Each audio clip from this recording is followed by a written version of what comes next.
Bonjour à tous et bienvenue dans cette nouvelle vidéo où je vais vous expliquer ma façon de mettre en place une structure simple pour faire un visage de 3/4. La méthode est relativement semblable à celle utilisée dans les deux vidéos que j'ai fait avant, donc sur le visage de face et le visage de profil.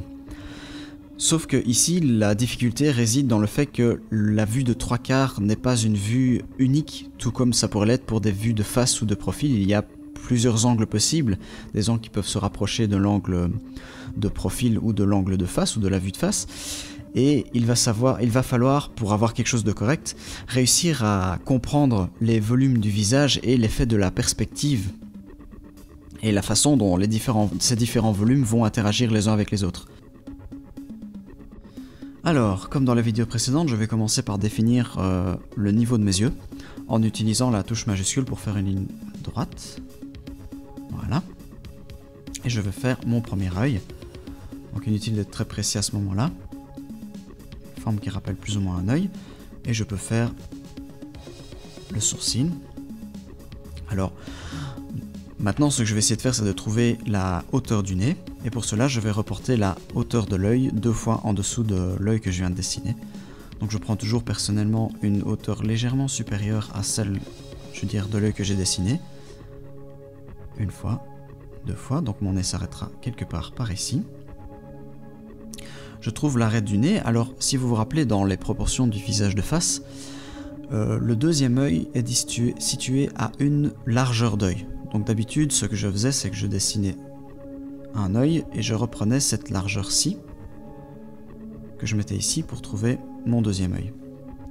Sauf que le problème, c'est que comme le visage est légèrement de côté, donc je vais faire un volume rapide pour vous aider à visualiser. Comme nous sommes dans une vue de 3/4, l'effet de la perspective, voilà, va écraser les volumes qui sont situés, je vais dire, à l'extrémité. Donc l'œil qui est ici, donc si moi je prends mes deux yeux, cet œil-là aurait l'air plus petit que celui-ci. Et forcément la distance entre les deux yeux est plus courte. Donc, étant donné qu'il s'agit d'un 3/4, je veux dire moyen, je reprends cette distance-ci. Donc mon œil devrait commencer ici et je vais le commencer légèrement avant. Et en fait ça va me donner un plan de départ plus ou moins pour commencer le niveau de mon nez, le nez qui va cacher en partie l'œil situé à l'opposé. À cause de cet effet de perspective, si vous considérez que vous avez le nez qui va comme ceci, vous avez cette impression que l'œil opposé est caché par l'arête du nez. Donc je peux situer le volume du nez, plus ou moins. Prenez toujours bien attention, faites toujours bien attention à cet effet de perspective qui va également s'appliquer au niveau des narines. Donc vous avez une narine qui aura l'air plus petite, écrasée, tandis que l'autre sera totalement visible. Et je peux placer mon deuxième œil, qui, comme je l'ai dit, est en partie caché par le volume du nez. Et je peux placer le sourcil. Une fois que c'est fait, je vais aller trouver l'extrémité inférieure du visage, donc le menton, en reportant la longueur du nez. Donc je prends cette longueur-ci plus ou moins, que je reporte et j'arrive quelque part par ici.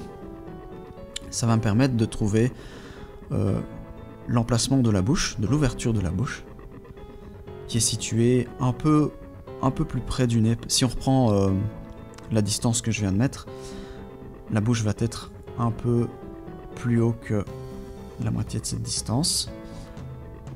Et la largeur de la bouche est définie reste la même que pour le visage de face.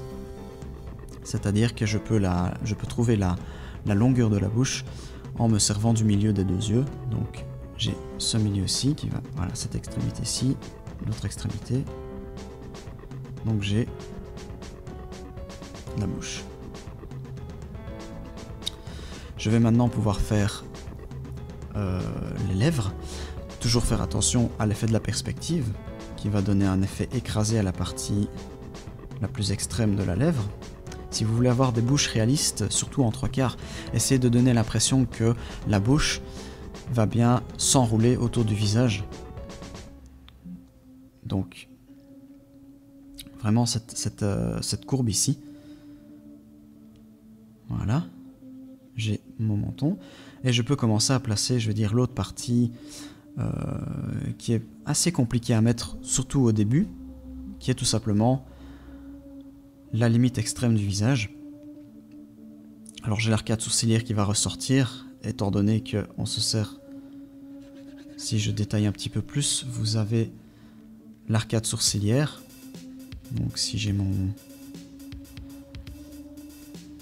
Je schématise assez rapidement, vous avez l'arcade sourcilière, puis vous avez la pommette, ensuite vous avez un creux qui est le creux de la joue. Bien entendu ce sont des volumes à adapter en fonction du type de visage, mais ici je reprends quelque chose de standard.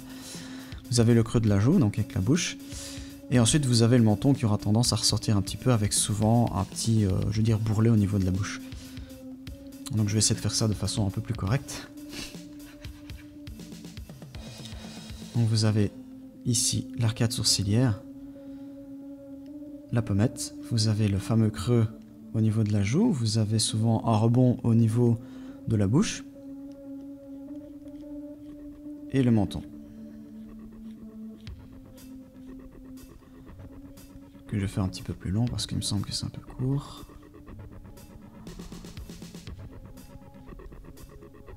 Voilà. Nettoyer un petit peu mes traits.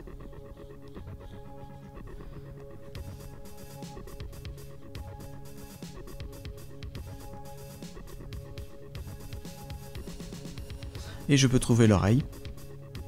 Donc je rappelle que la courbe de l'oreille va démarrer au niveau de l'œil. La partie supérieure de l'oreille se situera au niveau du sourcil et la courbe reviendra au niveau, je veux dire, du nez. Donc ce qui va donner quelque chose comme ci.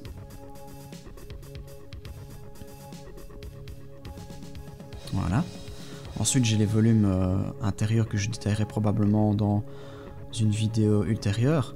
Essayez toujours de garder, donc, comme je me répète, mais bon, l'aspect écrasé, c'est-à-dire que l'oreille n'est pas vue de face, si je dois, donc, de profil, pardon. Donc de profil, l'oreille serait comme ça, si je schématise, donc vous avez l'oreille ainsi. Et ici, comme on est en perspective, vous avez quelque chose comme ça. Vous avez plus un volume un peu, j'exagère, mais de ces styles-là. Donc avec l'oreille qui vient comme ça, quoi. Cette impression-là, vous devez bien faire attention. Si vous voulez avoir des trois quarts convaincants, vous devez faire attention à ce que l'impression de perspective, l'effet de la perspective soit bien rendu.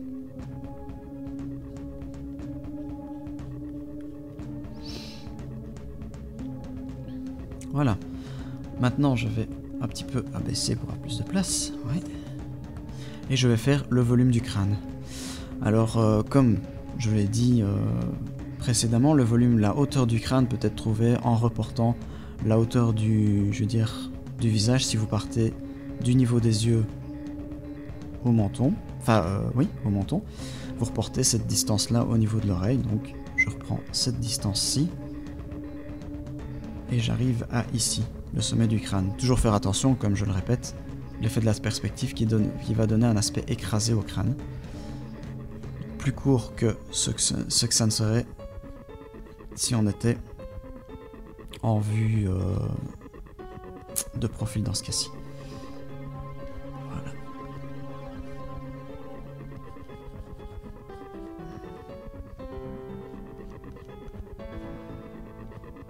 Ok.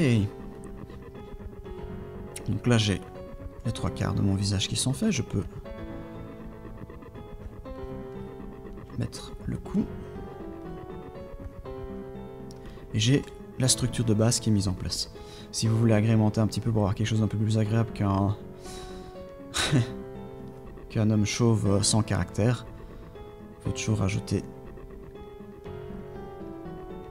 les pupilles, certaines rides, certains traits, le creux ici au niveau qui est, je veux dire, sous la bouche. Il y a systématiquement, si vous regardez dans une glace, vous remarquerez que vous avez toujours, je veux dire, un creux. D'ailleurs, si je vous rappelle, je ferai probablement une vidéo où on analysera ça plus en détail, les volumes du visage. Mais si vous vous rappelez le visage de profil, vous avez quelque chose comme ça. Donc, rapidement,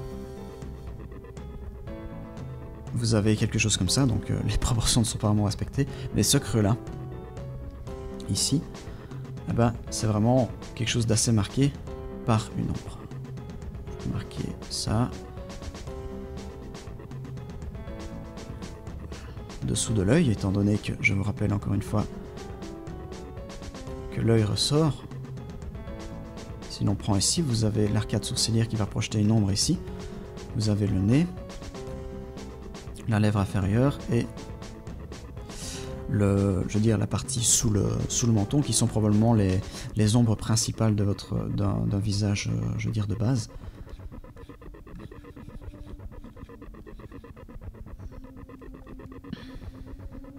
Donc voilà. Et vous pouvez également faire ressortir un peu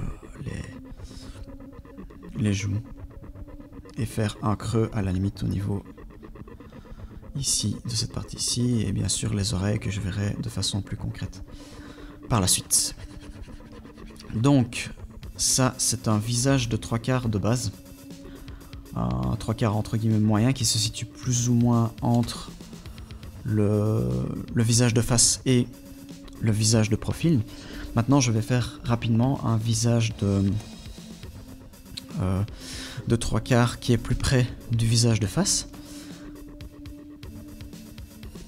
Donc personnellement je ne suis pas toujours la méthode que j'ai expliquée ici avec tous les marquages. Personnellement je ne la suis pas dans le détail non plus, étant donné que mon œil est plus habitué, je vois directement, je veux dire, où je veux en venir. Donc je vais essayer d'aller assez rapidement pour ça, pour ne pas faire une vidéo trop longue. Donc cette fois-ci l'œil, la distance entre les yeux sera plus respectée, mais quand même pas à 100%. Et le volume du nez sera beaucoup plus proche. Je veux dire, se rapprochera beaucoup plus de celui que l'on peut trouver au niveau d'un visage de face. Donc vous avez les deux narines cette fois-ci qui seront visibles, mais il y en a toujours une qui sera plus écrasée que l'autre. Alors, cette fois-ci, tous les volumes que je vous ai expliqués au niveau de la partie extrême, de la limite extrême du visage, sont beaucoup moins marqués étant donné que l'on se rapproche du visage de face. Je vais mettre la bouche. Voilà.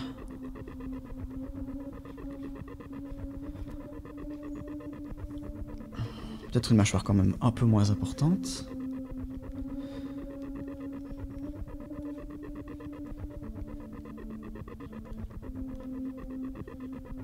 Donc je vais assez rapidement. Donc ce n'est pas étonnant qu'il y ait quelques petites erreurs au niveau des proportions. J'essaye de vraiment vous montrer concrètement où je veux en venir sans trop traîner.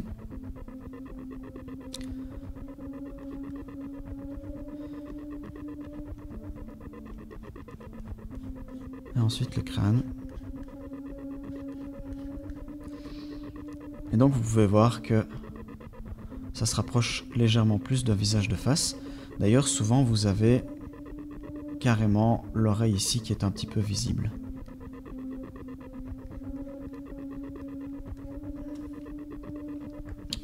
Mon Dieu que c'est horrible.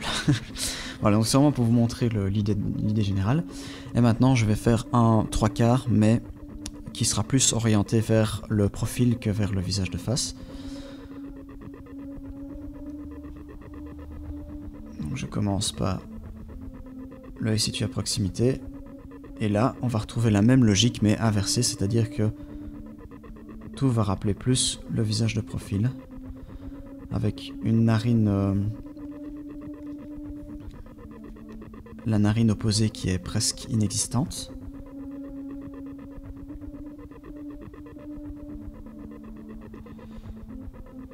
L'autre œil qui a l'air très écrasé, qui est même parfois presque... je veux dire qui disparaît parfois presque entièrement.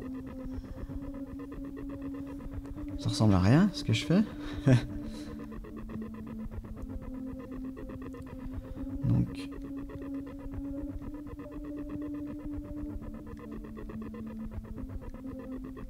ouais.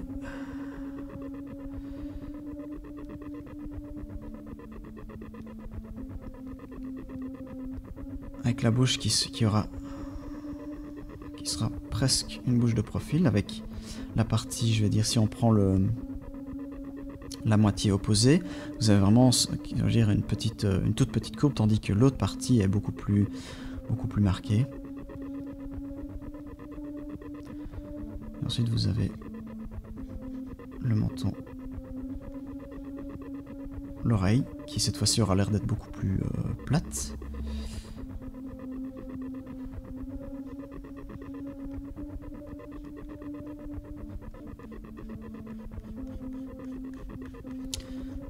Et le crâne qui ressemble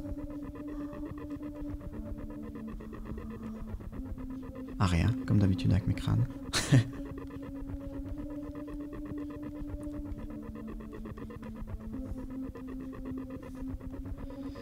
Voilà.